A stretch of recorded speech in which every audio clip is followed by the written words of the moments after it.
formal a los cursos de la cuarta generación de la maestría en Historia y la tercera generación del doctorado en Historia que se imparte en el Instituto de Investigaciones Históricas de nuestra universidad. En la mesa también nos acompaña el doctor Rogelio Ruiz Ríos, director del Instituto de Investigaciones Históricas, quien dirigirá unas palabras para ustedes. Bien, gracias. Buenas noches. Voy a ser breve, nada más les quiero reiterar la enésima bienvenida a nuestros alumnos de maestría y doctorado y a los alumnos de licenciatura y becarios que nos acompañan. Sin mayor preámbulo, le cedo la voz aquí a nuestro invitado, el doctor Matthew Bitts, a quien le agradecemos que haya aceptado brindarnos esta conferencia. Antes me pide la palabra la doctora Diana Méndez para la lectura del currículum. Así es, voy a dar algunas referencias sobre nuestro conferencista. El doctor Bitts obtuvo el doctorado en Historia de América Latina y el Caribe por la Universidad de Nueva York en el año 2010. Para la realización de su tesis recibió la beca Fulbright y la beca ACL Mellon. Realizó también una estancia postdoctoral en el Centro de Estudios México-Estados Unidos de UCSD, además de desempeñarse como profesor asistente de la Universidad de Dartmouth y ser becario del Instituto de Investigaciones Históricas de la UNAM. Ha publicado artículos en las prestigiadas revistas Hispanic American Historical Review, Estudios de Historia Moderna y Contemporánea y Mexican Studies, Estudios Mexicanos. Actualmente prepara un libro en el cual reinterpreta el rápido crecimiento de la Ciudad de México del siglo XX y le explica como una serie de conflictos sociales y controversias científicas sobre el entorno material, donde prevaleció una visión urbana, industrial, tecnocrática, eventualmente sobre alternativas ambientales.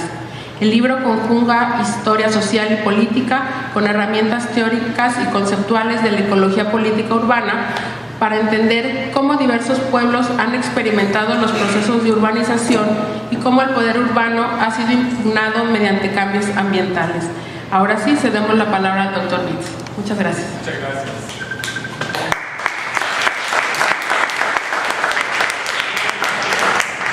¿Me pueden escuchar ahí atrás? No tanto. Ok, voy a usar esto entonces. Bueno, entonces primero quiero agradecer al doctor Rogelio Ruiz y el Instituto de Investigaciones Históricas por la invitación a dar esta conferencia. Estoy muy honrado que me hayan invitado. Entonces sí, muchas gracias. Lo que voy a hacer en esta plática es darles una revisión, una reseña de la historia ambiental como ha sido practicada en los últimos años en Estados Unidos, pero también en América Latina y en México. Entonces tengo 4 objetivos.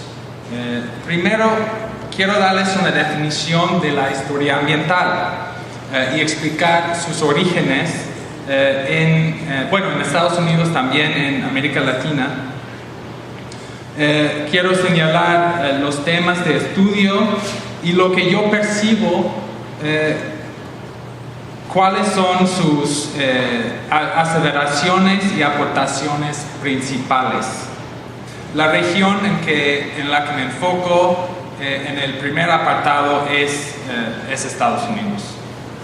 Segundo, mencionaré cómo la historia medioambiental ha sido practicada y desarrollada en América Latina. Y aquí doy un énfasis en particular en México. Tercero, quiero proponerles algunas posibilidades. Hay numerosos y incuantificables temas y proyectos que uno podría hacer de la historia ambiental en México o de México. Pero voy a sugerir algunos acercamientos y temas que son, a mi parecer, los más fructíferos y los más urgentes. Finalmente, quiero hablar un poco sobre las fuentes, y esto va a ser muy breve. Quiero hablar un poco de la materia prima que está disponible en México para escribir la historia ambiental del país. Y en todo esto hay un argumento que también quiero hacer. un argumento que intercala y une a las distintas partes de esta plática. Y es que estamos apenas enterándonos de la potencialidad de este campo de estudio, este nuevo campo de estudio. La historia ambiental, según yo, nos permite volver a ver por otros lentes la historia de México. Por ejemplo, el Estado liberal y postrevolucionario, la historia de la política agraria, la industrialización, las ciudades, el neoliberalismo y el neoextractivismo, así como el contacto con los europeos, la conquista y la colonización. Sin embargo, no se trata solo de lo que la historia ambiental puede aportar a estos temas más tradicionales dentro de la disciplina. Se trata también de que la historia ambiental pueda contextualizar y ayudarnos a entender y afrontar la crisis ambiental contemporánea. Bueno, en México, en América Latina, en todo el planeta. Ok. Al primer apartado, que es la historia ambiental en Estados Unidos. Y quiero empezar tengo que empezar con una definición. ¿Qué es exactamente la historia ambiental? Pues voy a depender de una definición que ofreció un historiador ambiental muy famoso que se llama J.R. McNeill. Y él ha escrito, y otros están de acuerdo con esta definición, creo que es bastante prevalente ya esta definición, que la historia ambiental estudia es el estudio de las relaciones y interconexiones entre la sociedad y la naturaleza no humana a lo largo del tiempo. Okay, bastante sencillo, pero creo que bastante útil también. Como campo de estudio, la historia ambiental surgió en Estados Unidos a partir de los años 50, pero sobre todo los 60 y 70. ¿Por qué? ¿Por qué en este momento? Creo que hay varios, ¿no? Hay varias orígenes, razones, pero voy a señalar uno, y es que, bueno, como cualquier campo de estudio en la historia, pues depende del contexto político, ¿no? Del momento político. En los 60 en Estados Unidos surgió el movimiento ambientalista, el ecologismo, el estudio también de la ecología, ¿no? Entonces, el ambientalismo ganó fuerza en los 60s, 70s. Pienso en Rachel Carson y su libro Silent Spring, que fue muy llamativo e influyente en Estados Unidos. El Día de la Tierra, que empezó en más o menos el año 1970. Y el ecologismo y el ambientalismo, pues tuvo un principio, digamos. Y esto fue que estamos, como humanos, arraigados en un ambiente natural. No estamos separados de la naturaleza, ¿no? Eso fue una de las grandes aportaciones. Entonces empezó a romper esta binaria, esta separación que existía desde la Ilustración, por lo menos. Que la naturaleza está aquí y la sociedad o la cultura está acá. Bueno, los primeros trabajos de la historia ambiental abordaron temas del manejo de los recursos naturales, sobre todo los bosques del occidente del país, de Estados Unidos. Bueno, hubo debates entre John Muir y Gifford Pinchot. No voy a meterme en esos debates, pero quiero resumir que estas primeras historias eran historias intelectuales, como muy tradicionales, en que enfocaron en el cambio en las ideas sobre la naturaleza. Pero estos historiadores no estudiaron el cambio material, o sea, no eran historias materialistas. Luego, a partir de los años 70 y 80, una nueva generación de historiadores ambientales se enfocaron en las múltiples relaciones entre el medio ambiente y la sociedad.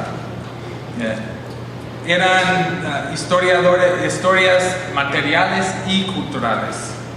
Y voy a señalar dos de los más famosos y clásicos. El primero es el libro de Donald Worcester.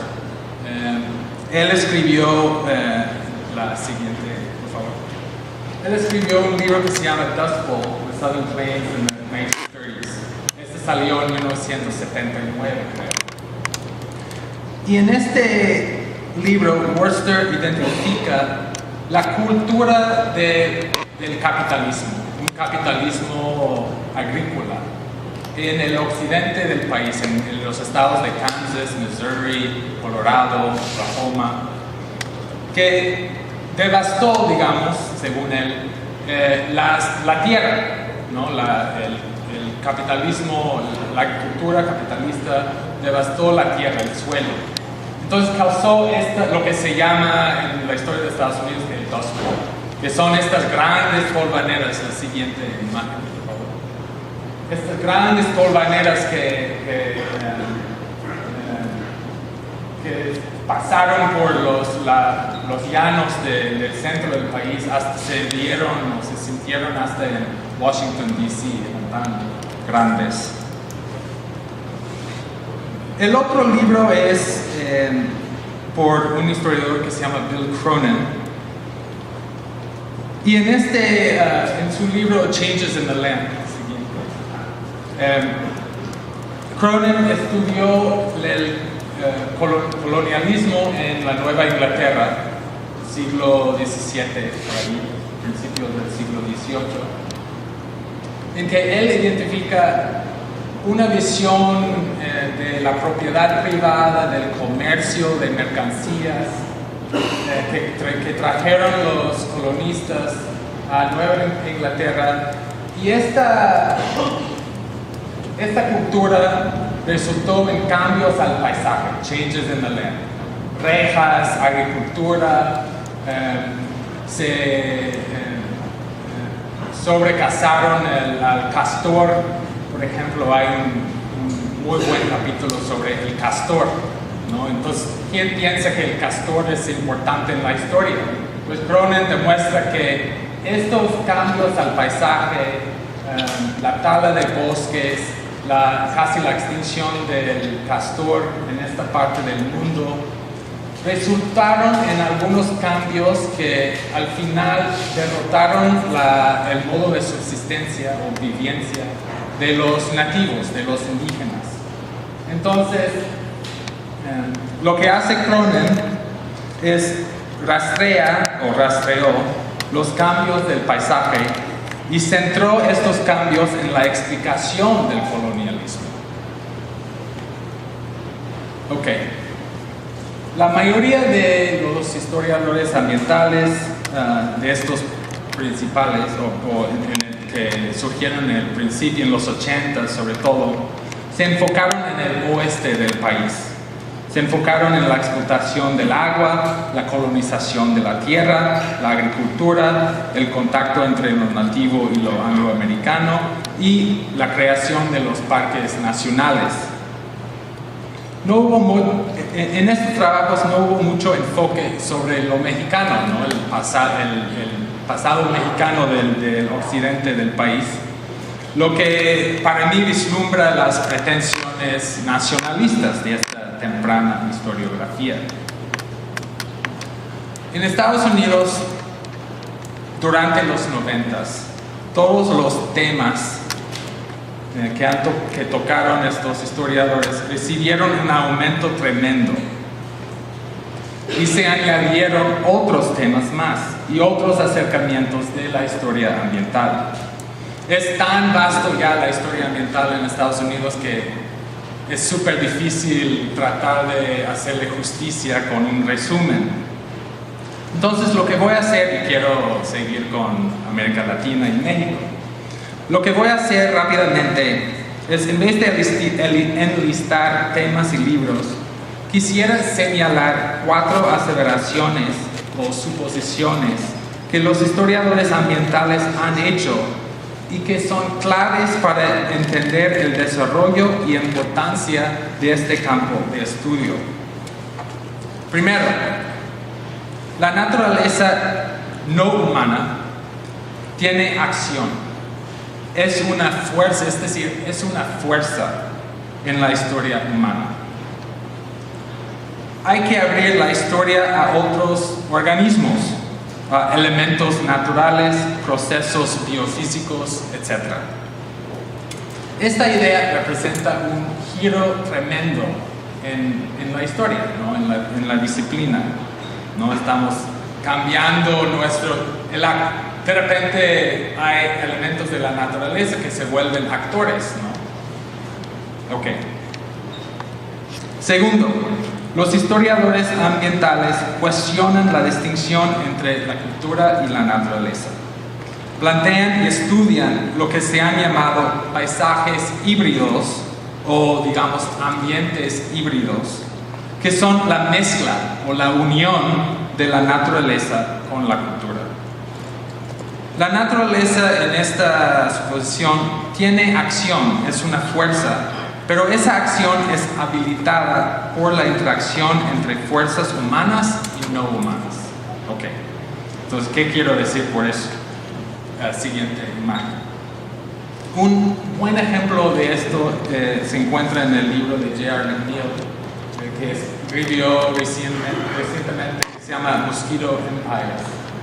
En este libro, McNeill describe cómo la producción del azúcar y café en el Caribe y la urbanización en el Caribe creó un ambiente que facilitó la propagación de los mosquitos. Y los mosquitos como vectores, así se dice, como se llevaban, ¿no? el paludismo, el fiebre amarillo. Entonces, el mosquito, a través de este ambiente híbrido por la producción de café y azúcar, influyó al imperialismo, a los conflictos colonialistas del siglo XVII al siglo XX.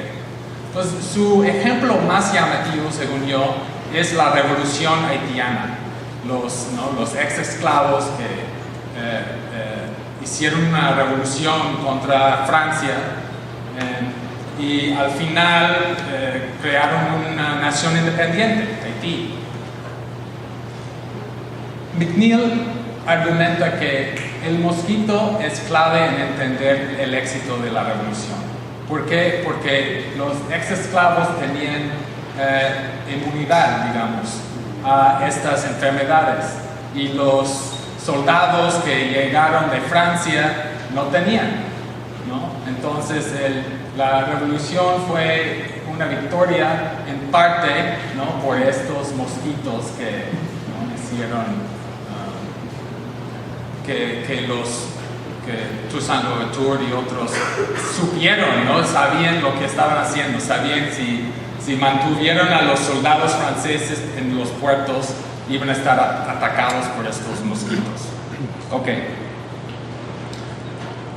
Tercero, la tercera aseveración que quiero señalar es que las relaciones de poder, es decir, de clase, de género, de raza, se expresan y hasta se reproducen a través de estos ambientes híbridos. Siguiente imagen. Para esta afirmación quiero usar el ejemplo de Mirna Santiago, su libro que se llama The Ecology of Whale. Muy buen libro sobre la formación de una ecología del petróleo en la Huasteca de Veracruz. Y voy a nada más señalar una parte de este libro que toca este tema. Los trabajadores en el sector petrolero pues trabajaron obviamente con el petróleo, ¿no? Un mineral, un producto bastante explosivo, peligroso.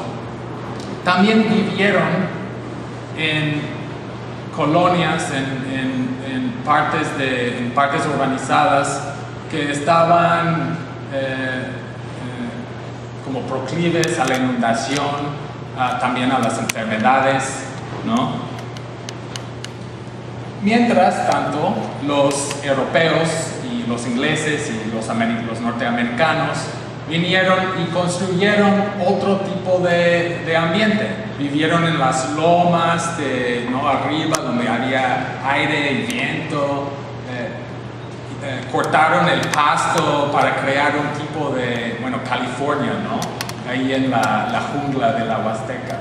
Entonces Santiago lo que hace muy bien es explicar cómo el medio ambiente se expresa estas divisiones de clase, de etnia, etc. Ok.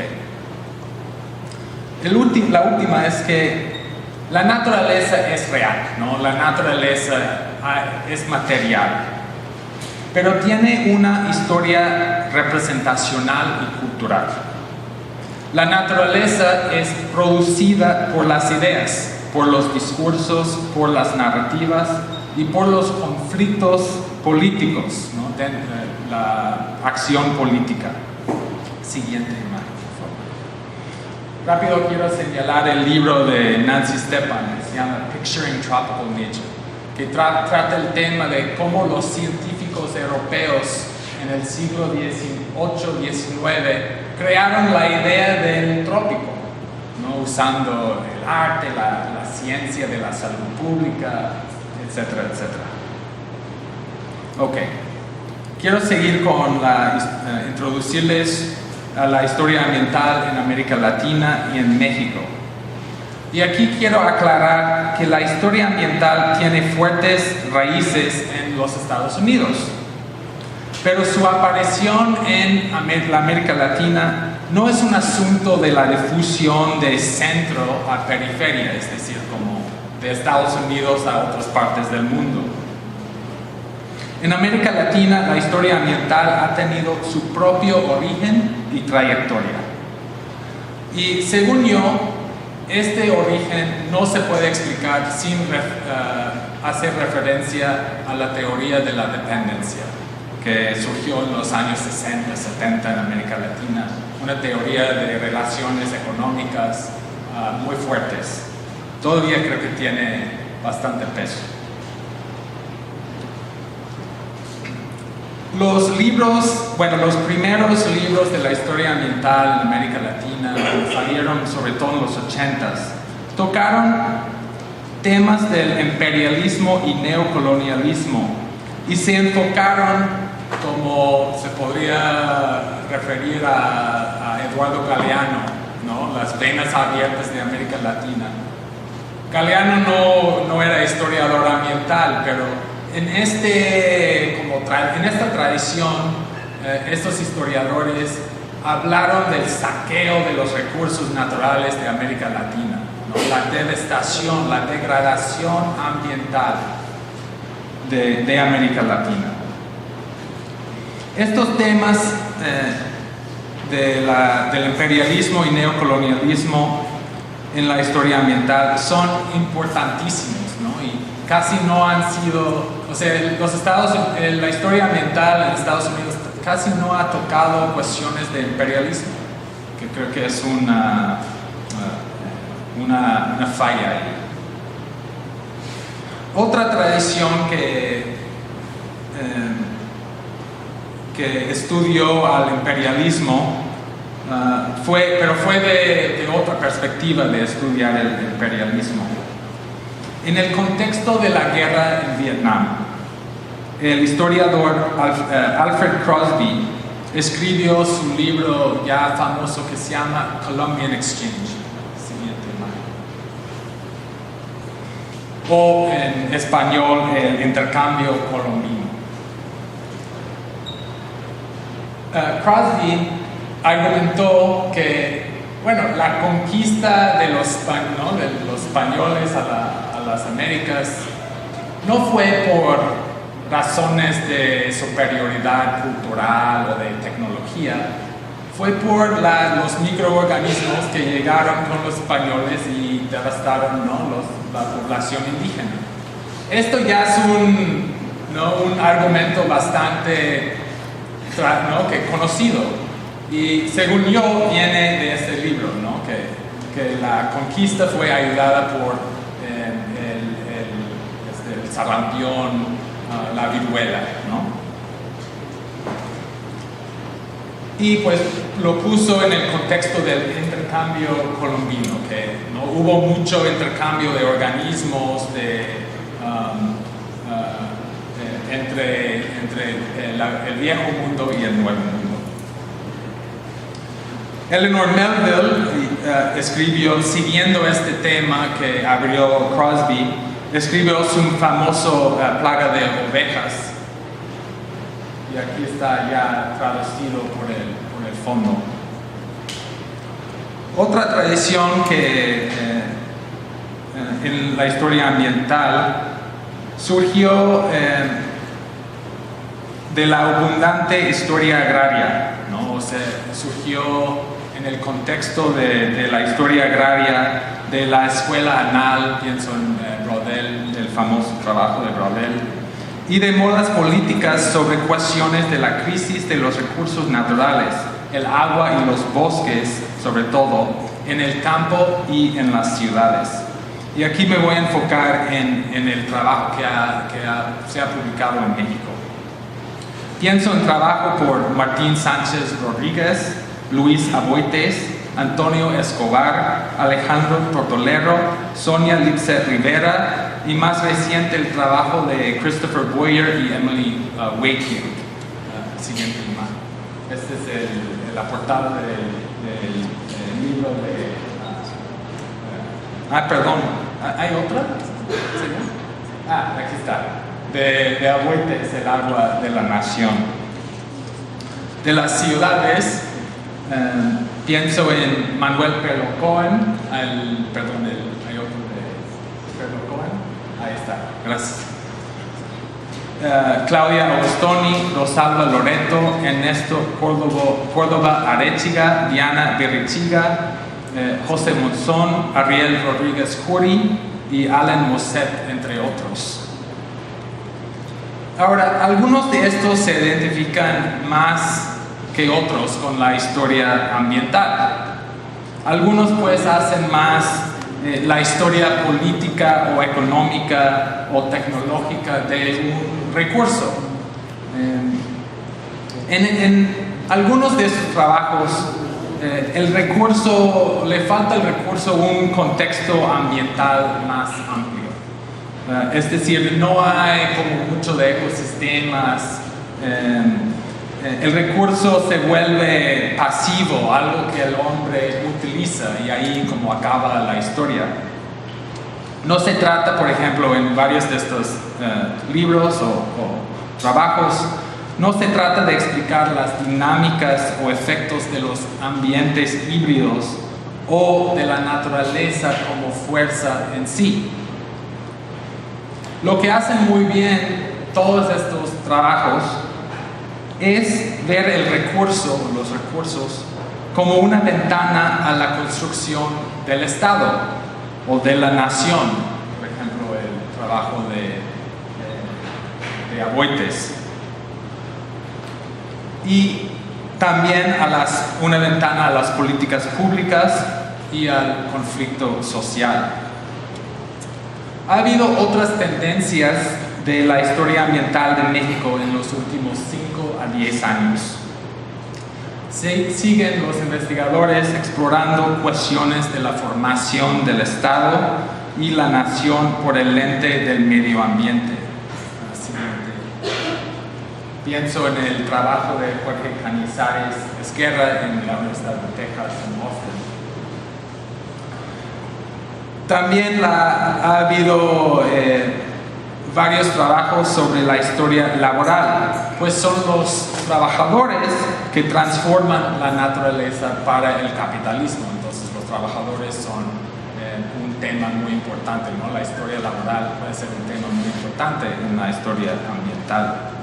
Y aquí pienso en la obra del trabajo de Angus Wright, que es un historiador también, antropólogo, que escribió un buenísimo libro, The Death of Ramón González, que se enfoca en la historia laboral de los terrenos agrícolas en Sinaloa, ¿no? El uso de las pesticidas y fertilizantes y todo eso. También ha habido estudios de la ciencia y la tecnología que buscan entender las diferentes y cambiantes ideas sobre la naturaleza, las aplicaciones tecnológicas y sus efectos sobre el ambiente y cómo el medio ambiente, el cambio ambiental, moldeó a las tecnologías. Y aquí pienso en el trabajo de Vera Candiani, su libro que se publicó el año pasado sobre el desagüe del Valle de México y toda la tecnología y el conocimiento técnico que ayudó a desarrollar o llevar a cabo este proyecto. Y la otra tendencia ha sido la agroecología, el estudio de agroecosistemas y cómo los agroecosistemas afectan a las relaciones sociales en distintos espacios y en distintas épocas: la prehispánica, la colonia tardía, el porfiriato y la posrevolución. Teresa Rojas Rabiela, Martín Sánchez Rodríguez, Sterling Evans y Michael Wolf vienen al recuerdo. Esta es la portada del libro de Sterling Evans, muy buen libro sobre el cultivo del henequen en Yucatán y lo conecta con la agricultura del trigo, ¿no? El cultivo del trigo en Canadá y en Estados Unidos.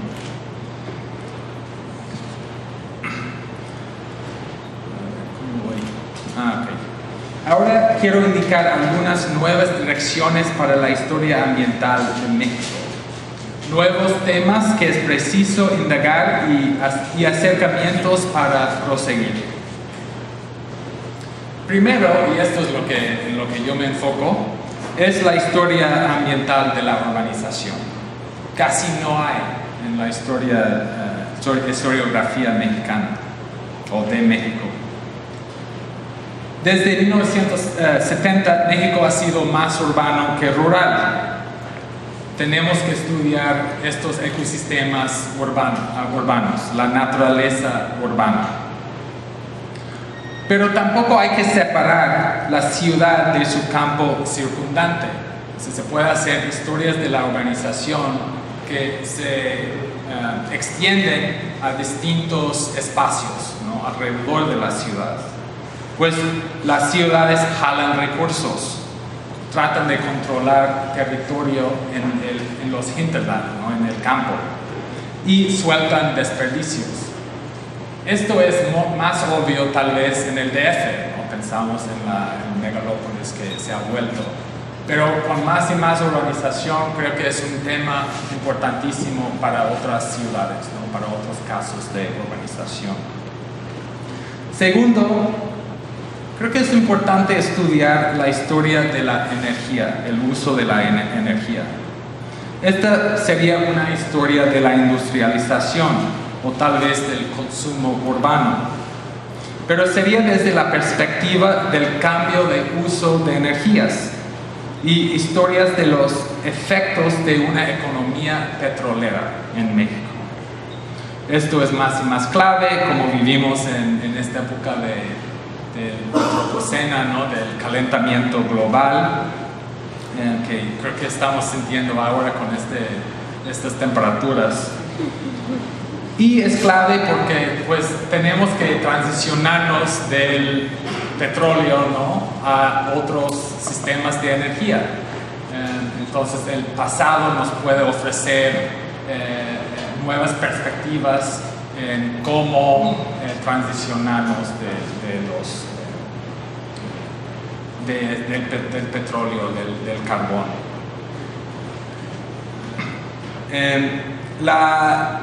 Y nada más para dar un ejemplo, por ejemplo, todos los conflictos por Juchitán, en Oaxaca, el istmo, sobre la energía eólica, ¿no? Este es, ¿no? Un tema muy importante y solo se va a aumentar, ¿no? Entonces podemos estudiar la historia de pasadas transiciones energéticas para saber lo que nos afrontamos ahora. También la energía nuclear en México, ¿no? ¿no? Hay muy pocos estudios, por ejemplo, sobre la Laguna Verde. Ese es otro tema importante. Hacen falta historias de los desastres naturales y socionaturales. Por ejemplo, sobre las sequías. Está el trabajo de Enrique Florescano, pero según yo ese trabajo provoca más preguntas que respuestas. Hay mucho más que tenemos que indagar de las sequías mexicanas. Sobre los huracanes, las inundaciones, los accidentes industriales y por supuesto los terremotos. Pensando en la Ciudad de México, todavía no tenemos una historia ambiental y social del terremoto del 85. Los desastres sirven como ventana a las fallas sociales, a las políticas del Estado y a la cultura popular. Y también el conocimiento técnico, ¿no? De ingeniería, de arquitectura, ciencia de los terremotos. También necesitamos otras historias laborales. Hay cuestiones de la historia de la justicia ambiental en las maquiladoras de la frontera, por ejemplo. Nos falta más historias sobre las minerías del país. Y hace falta una historia ambiental de la agricultura. Digamos, desde la reforma agraria de 1917 a la Revolución Verde. Una historia que se enfoca en el agua, en el suelo, en los bosques, también en las prácticas agrícolas. Y termino aquí con otra sugerencia más. Es que nos faltan historias que cruzan fronteras y límites.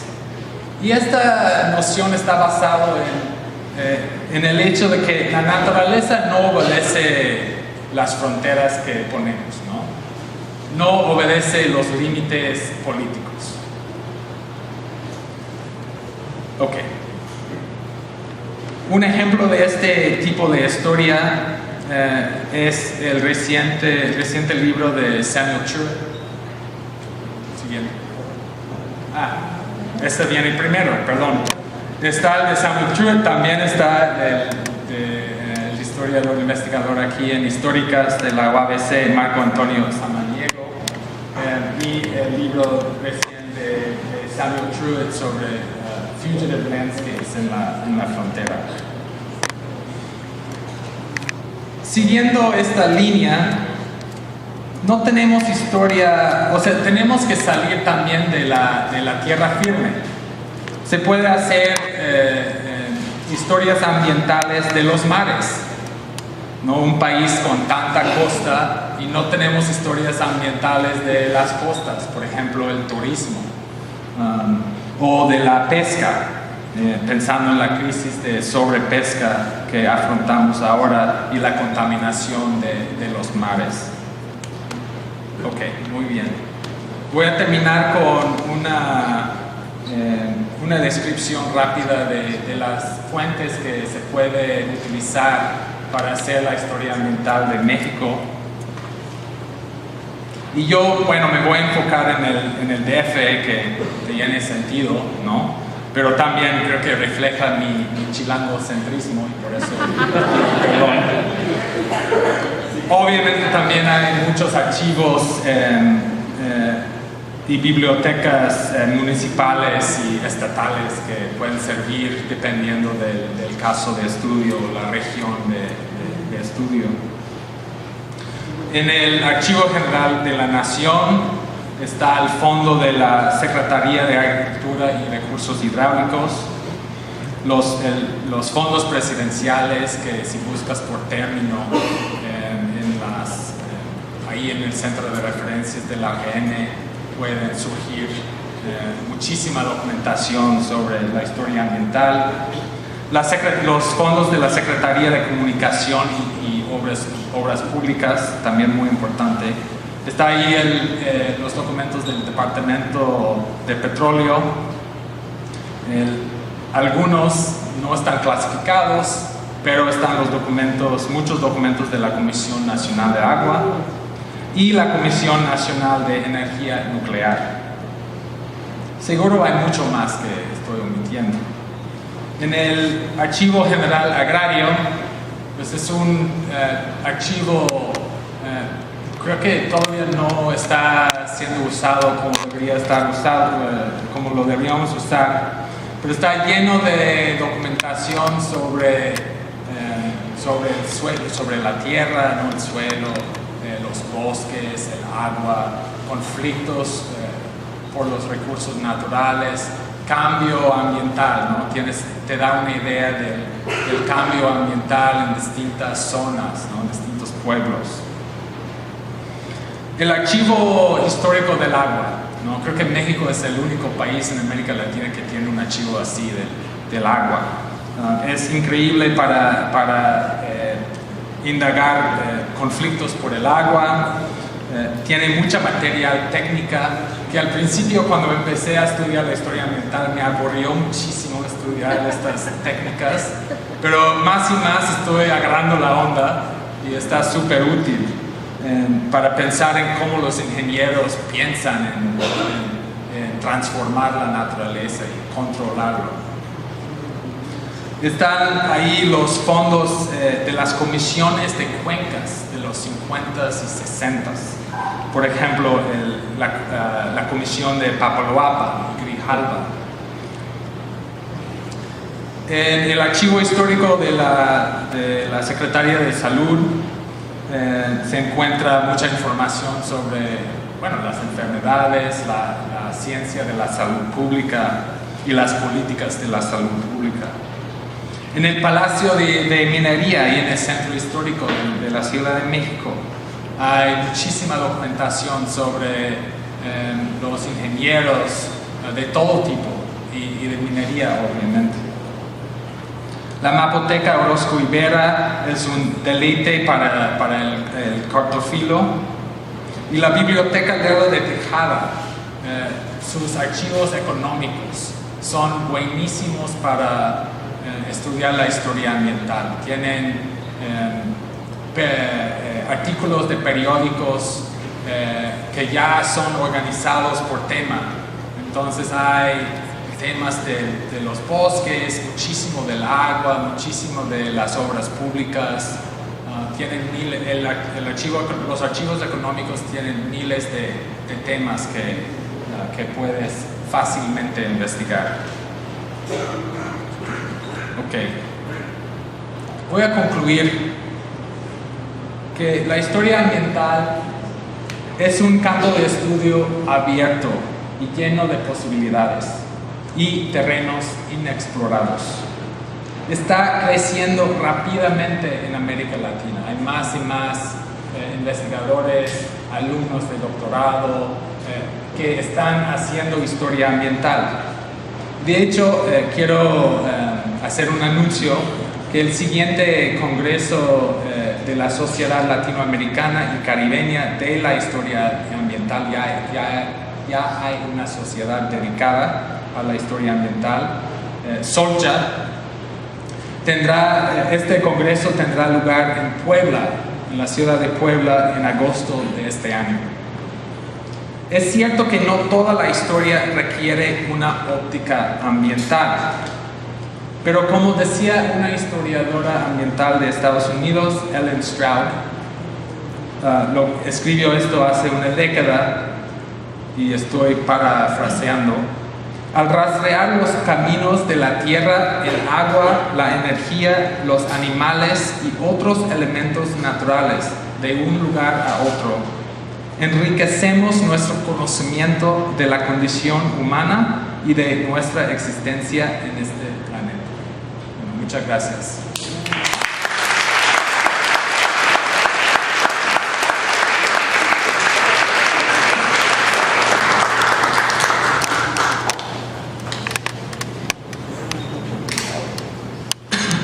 Muchas gracias, doctor Vitz. Abrimos ahora un espacio para preguntas o comentarios al conferencista por parte. Hay una tesis sobre historia ambiental. Usted señalaba sobre los mares, también Michelin Caribe, no sé si la ubica, que ha trabajado en recientemente asuntos para la pesca, todo el asunto. Y el Alto Delta del Golfo de California también empieza a ser estudiado y estudiado. Tuvimos un alumno, Alejandro Bonada, hizo una tesis de historia sobre historia ambiental, sobre lo que mencionaba la fuente del Registro Agrario Nacional, el RAN, y los ejidos, porque también hay mucha información sobre ejidos. Entonces, cómo Tijuana se fue transformando esta estructura ejidal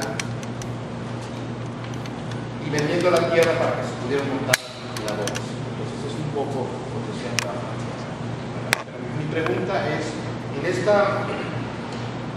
esta solcha, en esta sociedad, creo que a la que usted pertenece, ¿hay alguna referencia que tenga que ver con la península de California, con el noroeste o con California? Sí, hay tomamos otros. Sí, me parece que sumamos más comentarios y después contestar. ¿Sí? ¿Alguien más? Sí, adelante.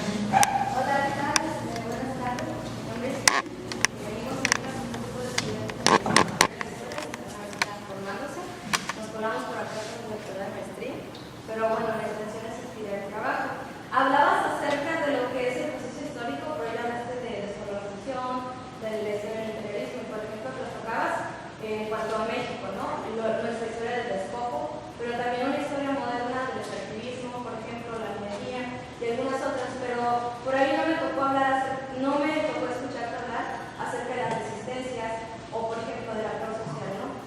¿Cómo es que de las resistencias? Me refiero como a movimiento social, por ejemplo, o a formas de organización comunitarias. Podría ser, por ejemplo, hablabas ahí de Tuxtlan, que si bien, por ejemplo, hay un conflicto pues de intereses de particulares, pero también se conflictúa con cuestiones políticas, hablando de que es un espacio zapoteco, por ejemplo, o de algunos otros pueblos originarios, que entra en conflicto con los derechos colectivos, por ejemplo. Pero mi intención, bajando esta idea, sería, ¿por qué hablas de las resistencias? Porque también podría incluir, por ejemplo, a que uno se apropie de esa historia, ¿no? Como la historia legal, la virginiana. Pero en este momento, hablar de la apropiación de la historia, no solamente como Juchitán, como allá en Oaxaca en el sur, ¿no? Sino aquí, ya lo mencionaban por acá, ¿no? O sea, cómo es que la comunidad lineal, por ejemplo, está siendo despojada de un espacio que ancestralmente era para ellos, para la pesca. Y bueno, sí me gustaría que tal vez nos dieras algún ejemplo de cómo es que la actor social se ha involucrado en este espacio como de la historia militar que tú has visto, cómo es que los grupos o las colectividades han alimentado esta conciencia colectiva hacia el medio ambiente, ¿no? En esta conexión, porque no estamos extendidos, estamos contados. Muchas gracias. ¿Alguien más? El doctor Piñera. ¿Cómo está el panorama de la historia ambiental en Europa? Ok, si quieres contestar, Martín. Ok, pues empiezo con la primera pregunta. Gracias por referir a esas tesis y trabajos. Quiero leer todo eso, está muy interesante. Y sobre Baja California, yo conozco a Michelle Cariño, que ha escrito sobre, tiene un proyecto muy complejo, muy interdisciplinario, bastante bueno, sobre los oasis del Comandú en Baja California. Y salió un libro, salió un libro hace un par de años que es creo que son como 500 páginas de ensayos sobre la historia del asentamiento de esa zona, la historia ambiental de los pueblos alrededor del oasis. Bastante bueno. De otras historias ambientales de Baja California, pues está libro de Edward Ward que se llama Border Oasis, que trata, es otro ejemplo, como Samuel Chu, un ejemplo de este tipo de historia binacional de la frontera. Y la estrella, bueno, habla del uso del agua del río Colorado y las técnicas hidráulicas y los conflictos diplomáticos entre México y Estados Unidos por el agua del río Colorado en principios del siglo XX, cuando los dos lados estaban creando estas zonas agrícolas, ¿no? Hay un doctorante en la Universidad de Chicago que está escribiendo sobre Tijuana, sobre la zona río, y está viendo, es más historia de la planeación urbana, ¿no? Esta construcción de la zona río, esta planeación de la zona río en los 70s, 60s, 70s, con Mario Pani y otros urbanistas. Pero está más y más viéndolo desde una perspectiva ambiental, del control del río, y uso del espacio por el río, ¿no? Entonces, es lo que se me ocurre ahora. La segunda pregunta, bueno, hay bastante de hecho es uno de los temas más importantes dentro de la historia ambiental en América Latina, es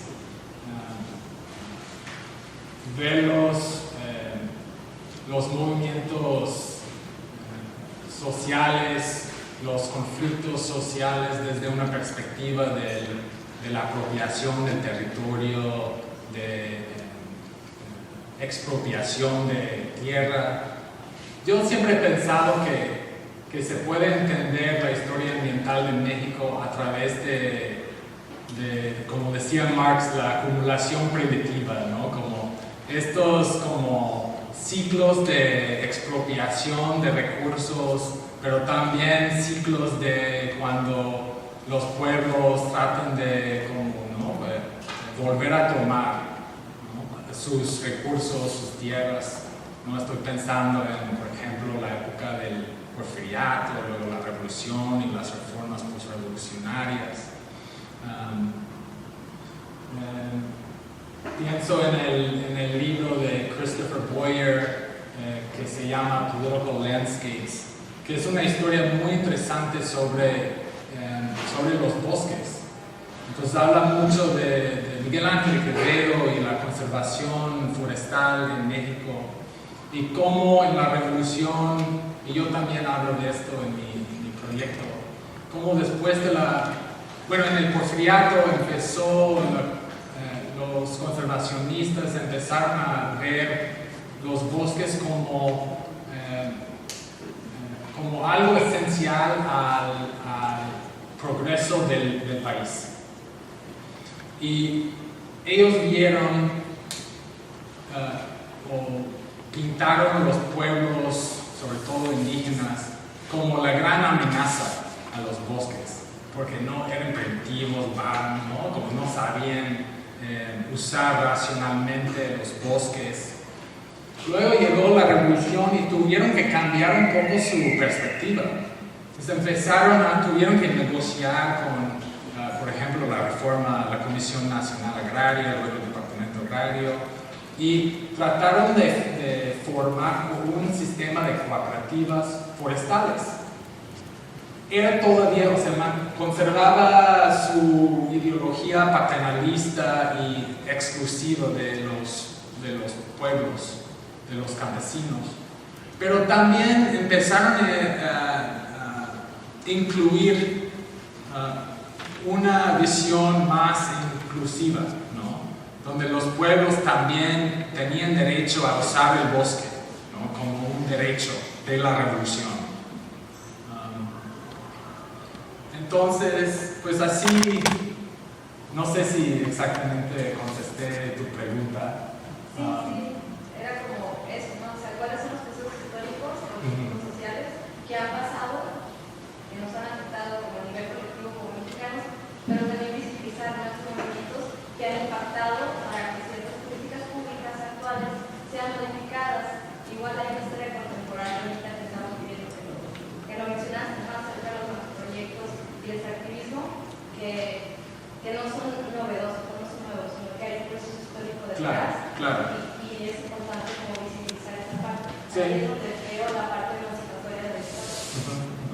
Sí, pensamos en el, ¿no? ¿Cómo se llama? El Grupo México, ¿no? Las minerías, ¿no? Por el Cananea.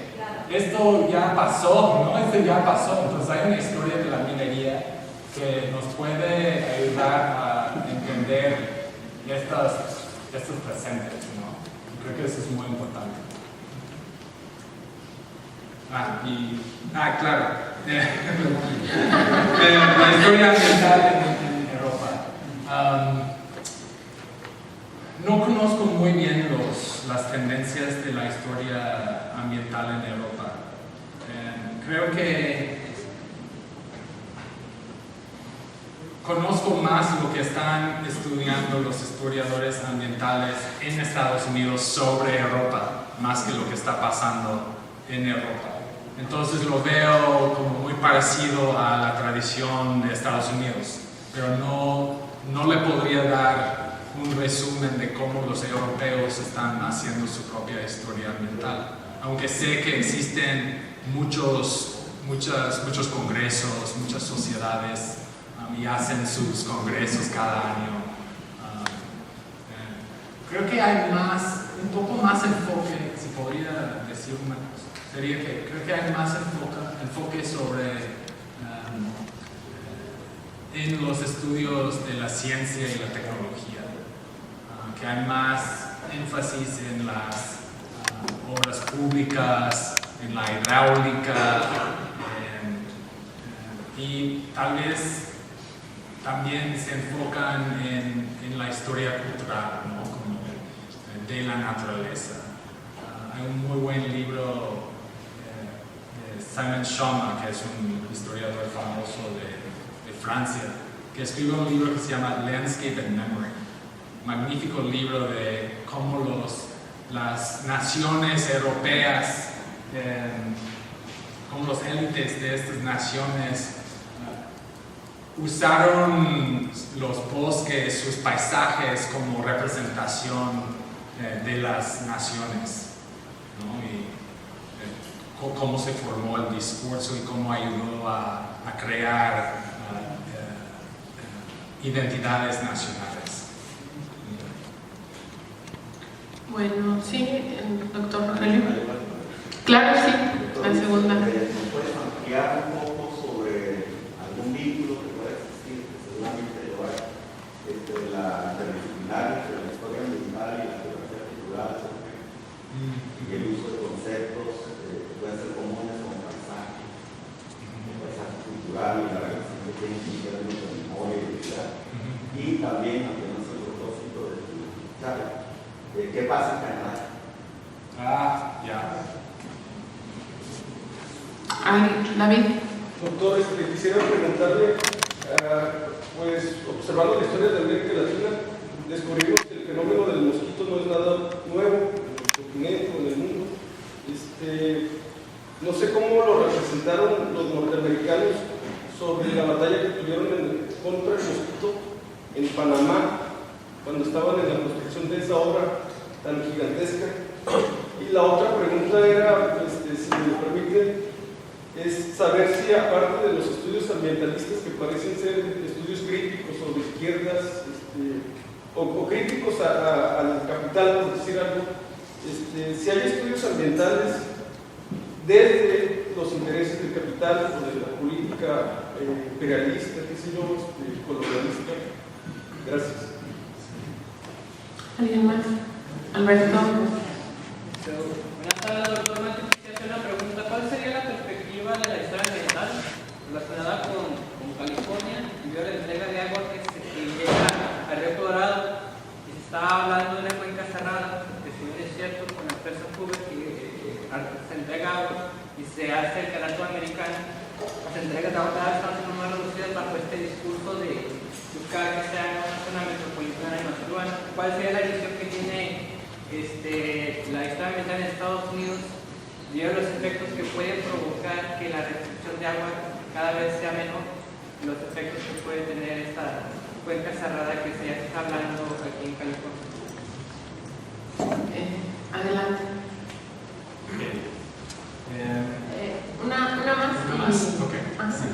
Una pregunta que tal vez no se encuentra en la de la historia, cuanto a la pasada, pero sobre el porvenir, de cómo usted que ha estudiado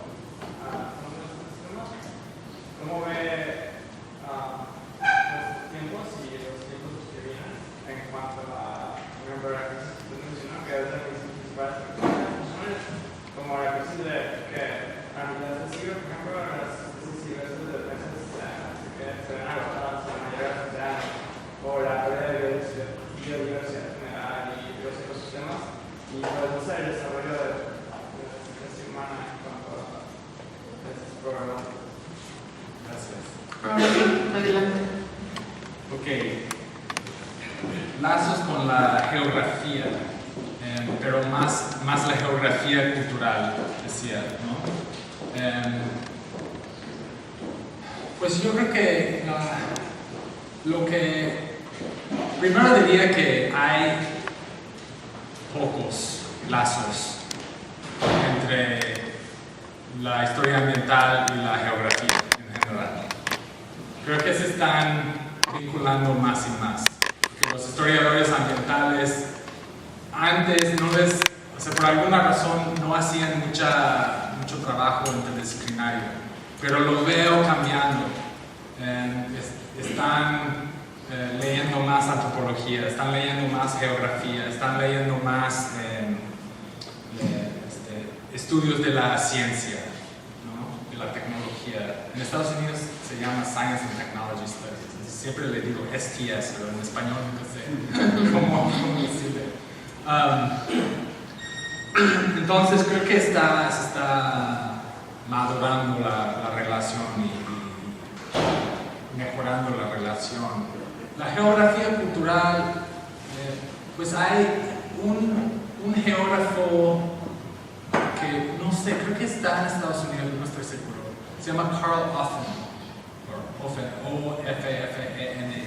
Y ha escrito sobre la Mosquitia, la zona en Honduras y Nicaragua, sobre lo que él dice o lo que él llama un imaginario geográfico. Y es ese tipo de ideas que creo que los historiadores ambientales están jalando de la geografía, como pensar en las narrativas del espacio, ¿no? Las ideas o los imaginarios que tienen diferentes grupos de un espacio, ¿no? Y ahí está, en ese espacio estamos hablando no de un espacio abstracto, sin cosas, pero un espacio con elementos naturales, ¿no? Entonces esos vínculos se puede decir como una ética de lugar, ¿no? Que un pueblo tiene una ética de lugar que quiere defender. Yo lo uso, por ejemplo, en dos formas.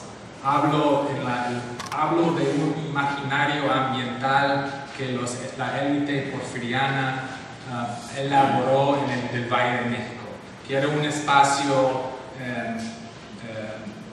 biofísico que se conectaba a diferentes elementos, la zona lacustre con los bosques,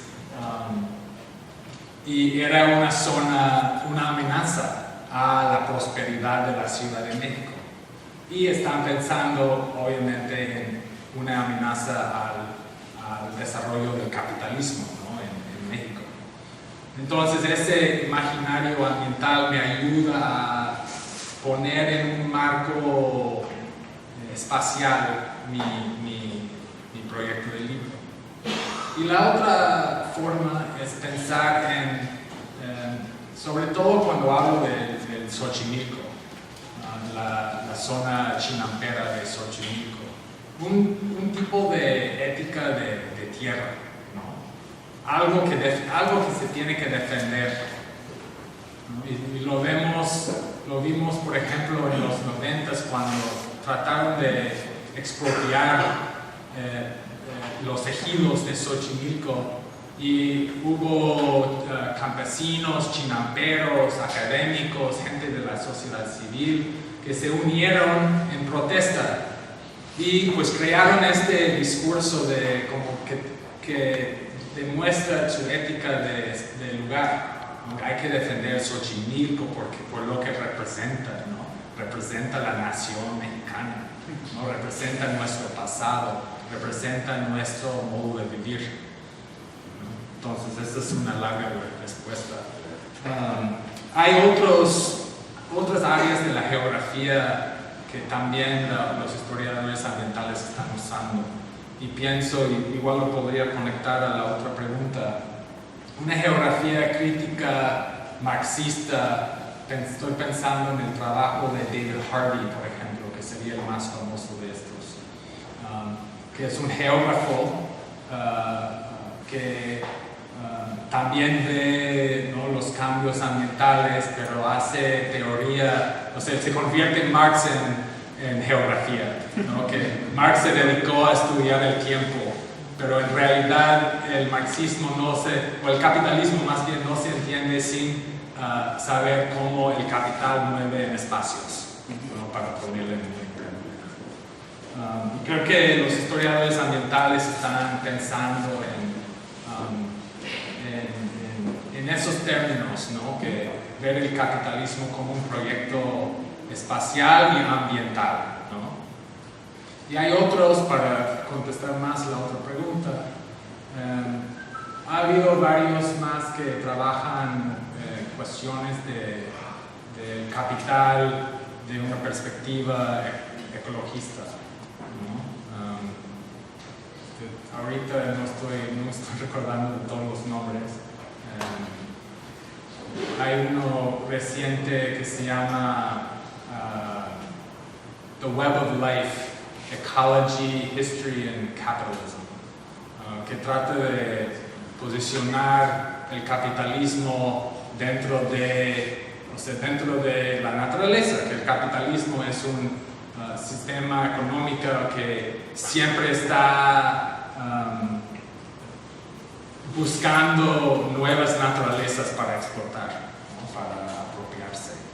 Entonces hay varias formas en que los historiadores ambientales están apropiando de diferentes disciplinas y dentro de la geografía.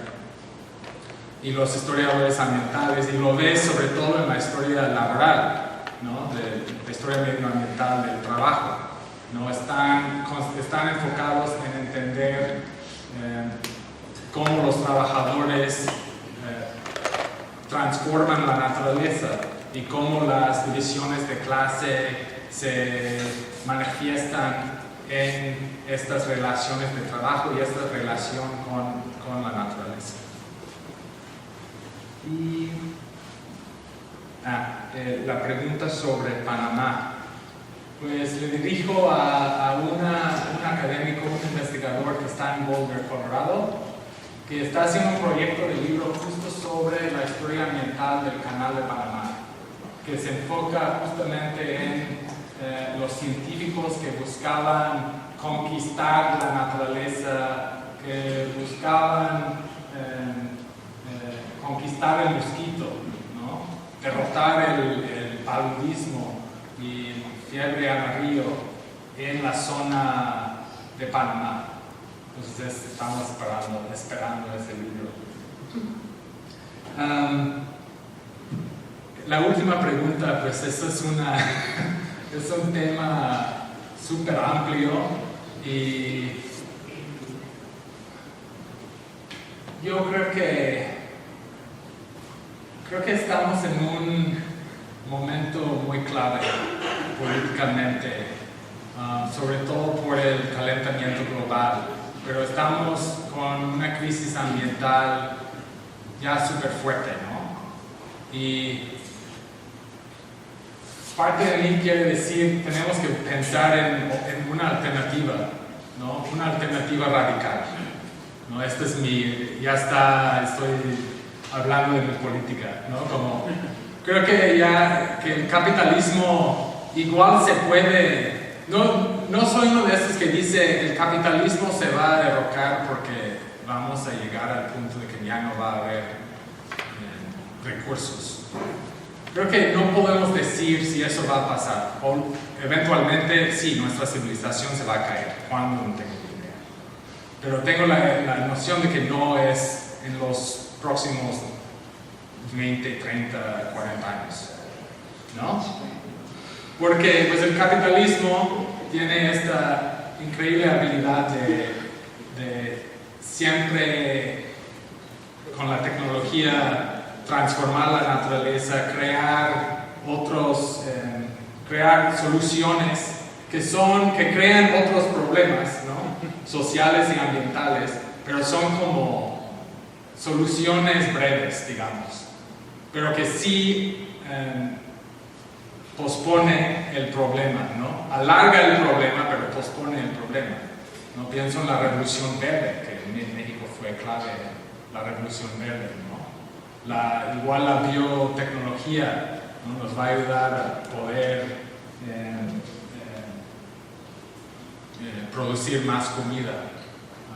Estoy pensando en tal vez, ¿no? En algún momento vamos a poder desalinar el agua, ¿no? Y esto va a crear problemas, ¿no? Porque va a ser caro. ¿Quién va a tener acceso a ese agua? ¿Quién no?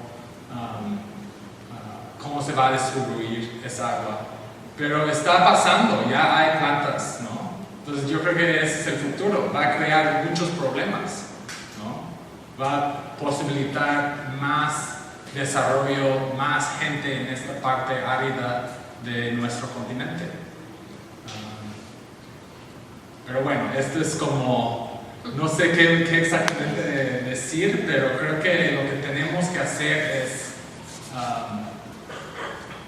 es buscar formas de hacer el ambientalismo más inclusivo, más democrático.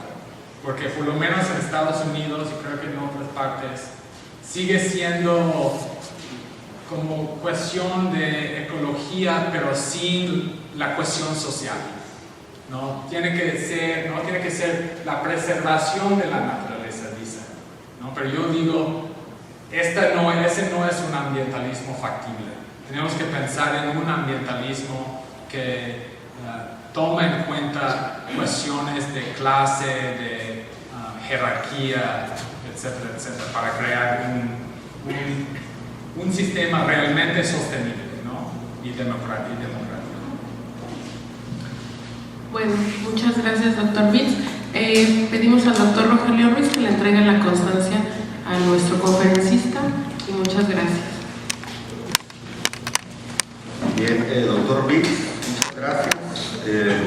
Voy a entregarte la constancia que te entregamos por haber impartido la conferencia magistral La historia ambiental en las Américas, pasado, presente y nuevas trayectorias, que nos has presentado con motivo del inicio de cursos y bienvenida a estudiantes de la maestría y el doctorado en historia. Muchas gracias.